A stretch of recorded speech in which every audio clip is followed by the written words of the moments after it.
air a little thicker. He was no stranger to these signs. The cave was restless, and it had made its presence known. But Steve was undeterred. He had explored more dangerous caves before, caves that had swallowed entire teams whole, and yet he had always emerged unscathed. This cave would be no different. They approached a passage that seemed to be relatively stable at first, a jagged corridor that slithered like a serpent through the rock. Steve was intrigued by it, sensing that there was something more beyond it. It was narrow, yes, but nothing that a caver of his experience couldn't handle. He pushed ahead, leading his team through the constricting gap. It was tight, the rocks pressing in on all sides, but Steve moved with a practiced ease. The passage, though unstable, was passable. At least it seemed so at first. Then came the crack. It was sudden, loud, and deafening. The very air around them seemed to vibrate as a massive section of the ceiling above Steve gave way.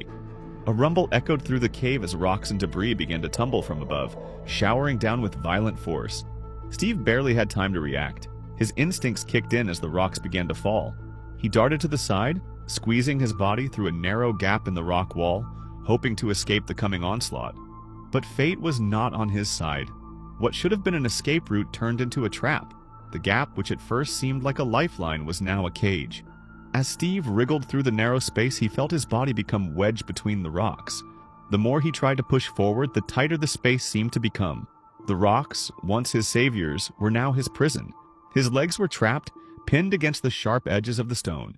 His chest, too, was pressed against the rough surface, causing excruciating pain with every shallow breath. The chaos of the collapse continued above him, but now Steve was paralyzed, stuck in a crevice with no way forward and no way back. He tried to wriggle free, but the rocks tightened their grip with every movement. The more he struggled, the more the rocks seemed to shift and press down on his body.